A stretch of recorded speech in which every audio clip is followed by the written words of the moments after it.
Now, despite what the title of this video says, I actually really enjoyed The Penguin. Everything from the acting to the storytelling was phenomenal. This definitely felt like a breath of fresh air given the fact that we've been getting a lot of superhero shows that have either played it safe or just completely fell apart. But despite this, there were a few issues that I had with the show. If they were addressed, this show would have been perfect. In this video, I'm going to go over what I loved about The Penguin and what I think the creatives should have done to make this experience even better for the fans. But before we move on, please be sure to give a like and subscribe to Groovy Comics. You do not want to miss out on our awesome content. Now onto the good stuff. Colin Farrell and Kristen Miolotti absolutely killed it as Oswald Cobbs and Sophia Gigante. They straight up lost themselves into their respective roles. I was pretty surprised when I found out that Sophia Gigante was going to be the big bad of the series. I guess Matt Reeves really loves the long Halloween story arc because that's pretty much the only story that features Sophia Gigante. And the liberties that they took with the Penguin really worked. In the comics, the Penguin came for money, but in this series, this was not the case. Choosing to flesh out Gotham through Oz's perspective was a brilliant move. Instead of looking at Gotham through Bruce Wayne's mansion, we actually got to see what life is like for people in Gotham who are not trust fund babies. And I don't know about you, but this really made me get behind Oz as a character. I mean, yeah, don't get me wrong, it's awful that Bruce witnessed the murder of his parents, but he had resources to fall back on. The people in Oz's neighborhood barely have anything.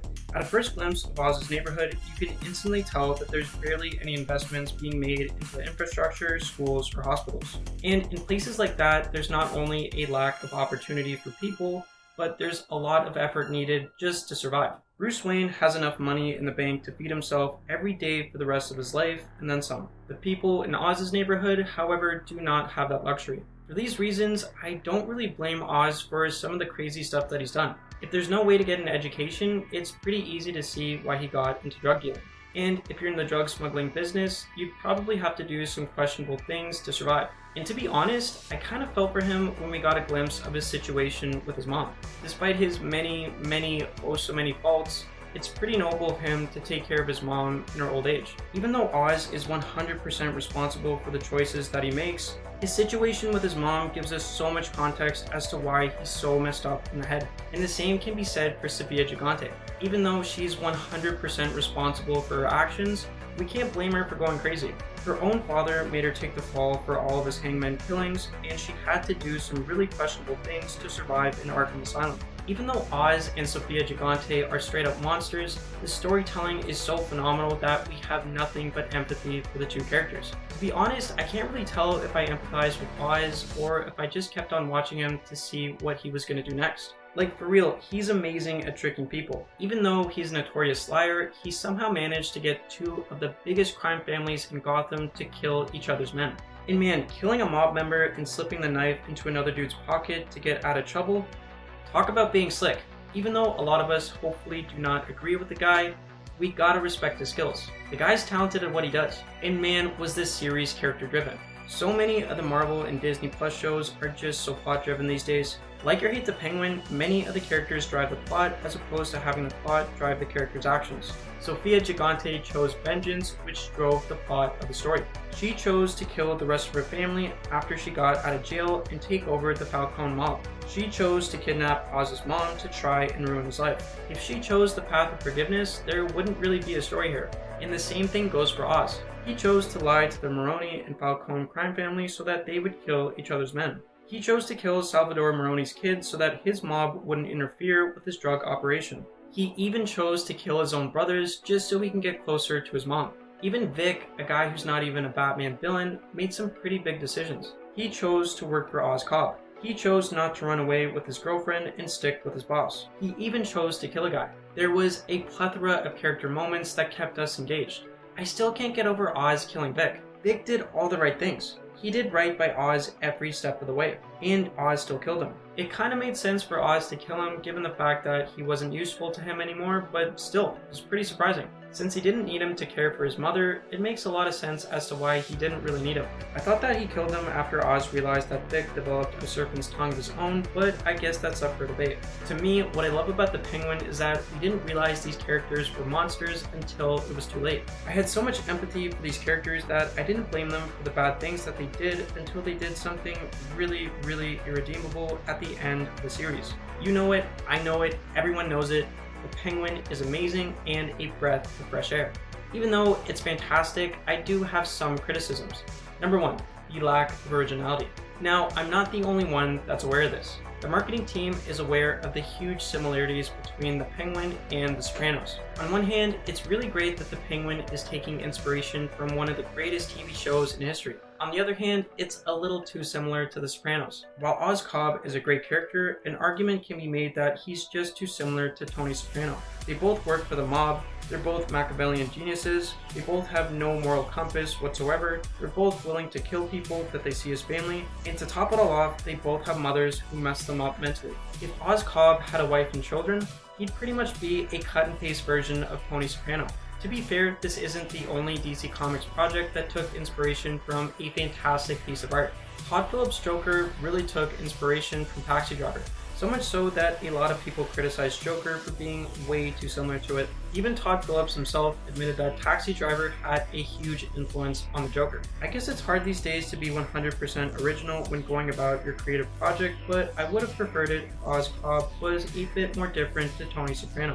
The only major difference between the two characters is that Oz Cobb completely lost his cool when other characters showed him disrespect. I feel like Tony would have taken a more calculated approach to getting back at the people who hurt him. And Tony was the head of the mob in New Jersey, whereas Oz was more of a free agent. Despite the subtle differences, Oz and Tony were just way too similar to me. Hence, I would have preferred it if a more original approach was taken to Oz's characterization. Now, on to my next point. Number 2, the lack of Batman characters. Now listen, I wasn't expecting Batman to show up in the series, but it would have been nice to see more Batman villains. Aside from Oz, Sofia Gigante, the Falcone and Maroni crime family, there wasn't any Batman villains featured in the story. Now don't get me wrong, this aspect is very forgivable given the fact that this show is pretty amazing.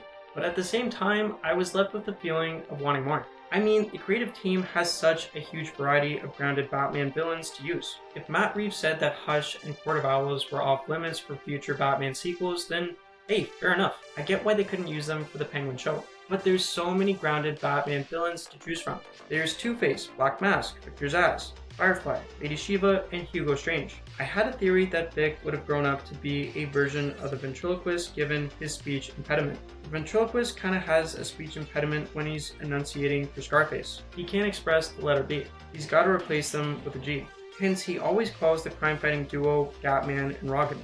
So I thought there would have been a small chance that Vic would have gotten messed up and turned into a version of the ventriloquist. It was a bummer that he got killed because it would have been fun to see what Vic would have turned into. But hey, Vic was a character that I didn't know I wanted, so it pretty much sucked to see him go. Anyways, back to my point, even though the show didn't need it, it would have been nice to see more Batman villains. There's such a huge sandbox of branded Batman characters to play with, so it would have been fun to see more from the Batman mythos. Now, on to my next point. Number 3. They leaned heavy on the Oedipus complex. For those of you who don't know, Sigmund Freud came up with this really controversial theory that describes a child's subconscious feeling of desire for their opposite sex parent and jealousy towards their same-sex parent. You can really tell that this was layered into the Penguin. Now, this is pretty typical of HBO shows. The Sopranos kind of explored this theory. Kendall and Roman represented both sides of the Oedipus complex in succession. Kendall wanted to compete with his dad and take over the business, and Roman was a straight-up freak who wanted to get some sort of closure with this mother figure in his life. And Robert from Industry was completely messed up because of his mom. Her mean and awful behavior towards him made him seek out another mother figure who, he got pretty close to. As expected, the Penguin explored this Oedipus complex theme, but to me, they took it way too far. I mean, I get that his mom was erratic and unhinged and his dad wasn't in the picture, but I felt that this did not justify him killing his brothers. I get that he wasn't getting enough attention from his mother, but my gosh, this was pretty extreme. I met some people from dysfunctional families, and to my knowledge, they did not do anything as crazy as that. I feel as though there needed to be a better justification for Oz's messed up behavior as a kid. Even Tony Soprano didn't kill a guy until he was 22.